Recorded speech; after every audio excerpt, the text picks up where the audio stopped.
ये है देश का सबसे लंबा एक्सप्रेसवे, जो राजधानी दिल्ली से देश के दिल मध्य प्रदेश से होता हुआ मुंबई तक का सफर तय करता है।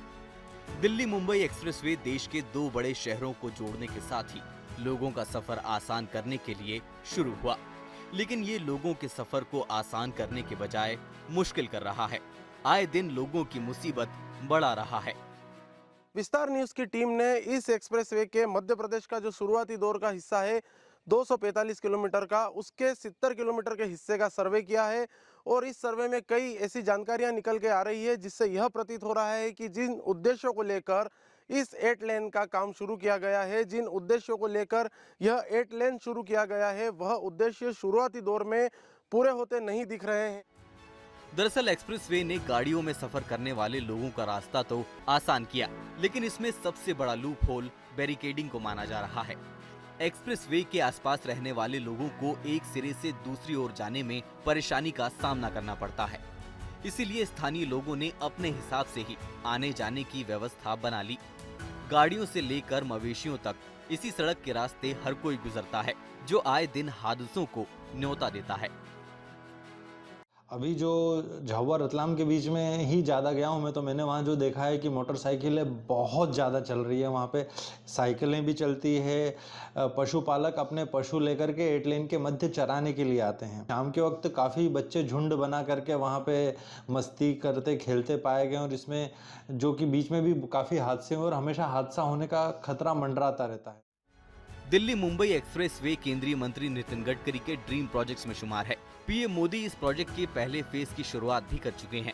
एक्सप्रेसवे का मकसद है कि बड़े वाहन और गाड़ियां कम समय में अपना सफर पूरा कर सकें और 2 पहिया वाहन, मवेशी और बैलगाड़ियां एंट्री ना ले सके। पर आए दिन ऐसे मामले सामने आ रहे हैं। स्वाभाविक है कि एनएचआई को ध्यान देना चाहिए, क्योंकि ये एक ड्रीम प्रोजेक्ट है और ये जो सपना था वो खराब होते जा रहा है। कहीं न कहीं वो अपने मापदंडों पे खरा नहीं उतर पा रहा है। ऑलरेडी ये रोड एनएचआई को हस्तांतरण हो चुका है। उन्होंने टोल शुल्क जो वसूलना वो भी शुरू कर दिया है। अव्वल तो इस एक्सप्रेसवे पर पत्थरबाजी के मामले भी सामने आ रहे हैं। असामाजिक तत्व यहाँ पर आए दिन हमले करते हैं, जिससे गाड़ियों के साथ साथ लोगों को भी नुकसान होता है। भारत सरकार की बहुत बड़ी योजना है 8 लेन की, तो उस योजना को लेकर सभी लोग प्रसन्न हैं, लेकिन ये जो पत्थरबाजी हो रही है इससे काफ़ी लोग परेशान हैं। आए दिन और शाम को रात को टाइम पे आए दिन इस प्रकार की घटना होती रहती है। इस पर जिम्मेदार अफसर का कहना है कि वो हाल ही में नई पोस्टिंग पर आए हैं। वो एक्सप्रेसवे पर लगातार पेट्रोलिंग कराने की बात कह रहे हैं। तो मेरे द्वारा वहाँ एसडीपी साहब जो थानला के हैं, उनको ये बोला गया था कि आप रात 10 बजे से 1 बजे तक उस पर्टिकुलर एरिया में लगातार पेट्रोलिंग कराएं, ताकि इस तरह की वारदात ना हो।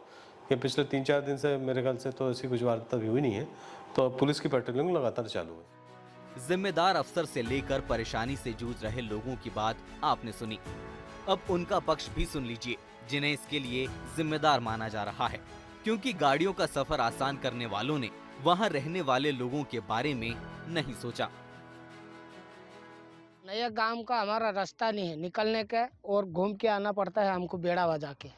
कितना किलोमीटर हो जाता है ये? 5-6 किलोमीटर हो जाता है, और बरसात में नदी आ जाती है तो कोई निकलने की जगह नहीं है। तो क्या समस्या आती है आपको? 8 लेन बन गया, इसके बाद क्या समस्या? हमको पुलिया चाहिए।